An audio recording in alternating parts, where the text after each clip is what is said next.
Сәлем достар, бүгін біз үй жағдайында асқабақтан манты әзірлейтін боламыз. Ол үшін бізге ең бірінші қамыр илеп алу керек. Ол үшін бізге бір жұмыртқа және тұзды су қажет.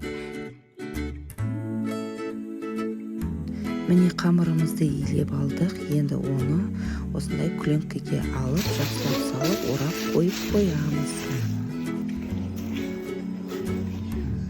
Енді біз қамырдың ішіне салатын салмасын әзірлеп аламыз. Ол үшін бізге асқабақ, және сиыр етінен фарш, және пияз, қара бұрыш, тұз қажет.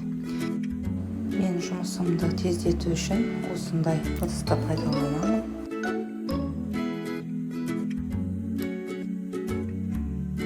Осы ыдыстың көмегімен пиязымызды және асқабағымызды турап аламыз. Достар, видео ұнап жатса, міндетті түрде менің YouTube каналыма жазылып, лайк басып, комментарий жазуды ұмытпаңыздар. Яғни пиязды турап алғандай, міндетті түрде асқабақты да осы құрылғы арқылы турап аламыз.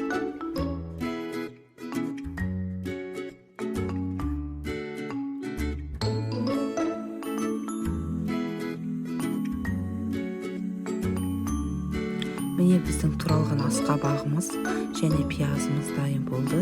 Енді бұларды фарштың үстіне салып, жақсылап араластырып алатын боламыз.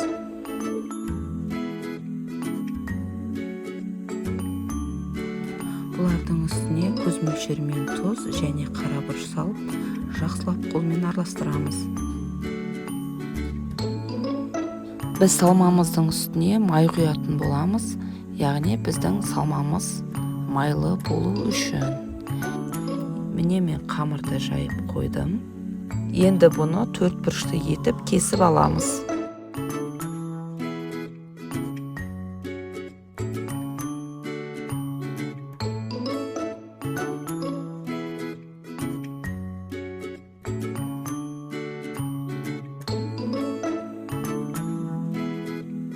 Біз қамырды міне төрт бұрышты етіп кесіп алдық. Енді бұның ішіне салмасын салып түйеміз.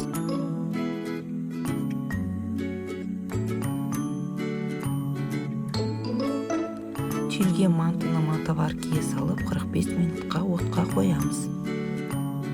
Манты пісіп жатқан кезде бетіне салатын тұздығын әзірлейміз. Ол үшін бізге сәбіз, пияз керек, яғни сәбізді аршып алып, жақсылап теркадан өткіземіз. Одан кейін барып, пиязды майдалап турап аламыз.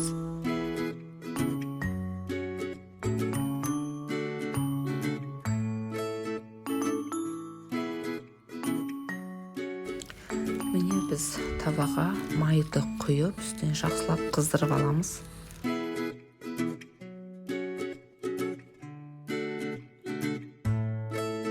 Оның үстіне, яғни пиязды салып, жақсылап қуырып алатын боламыз.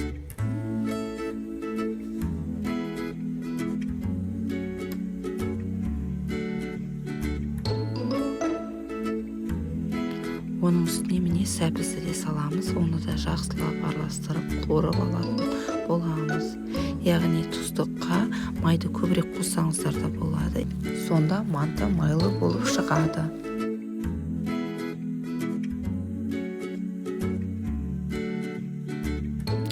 Біз енді сәбіз бен пиязды жақсылап қуырып алдық. Енді оның үстіне бір қасық, ас қасық томат салып, оны да жақсылап араластырып қуырып аламыз.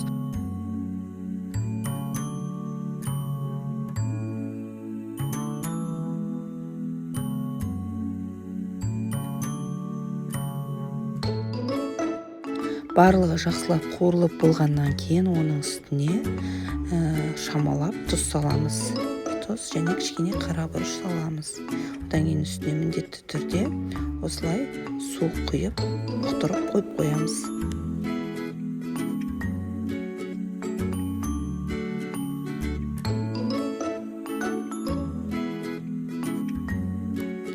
Міне біздің асқабақтан әзірлеген мантымыз дайын болды. Ендеше сіздерге ұнап жатса, коммент жазыңыздар, лайк басыңыздар, бізге тіркелуді ұмытпаңыздар.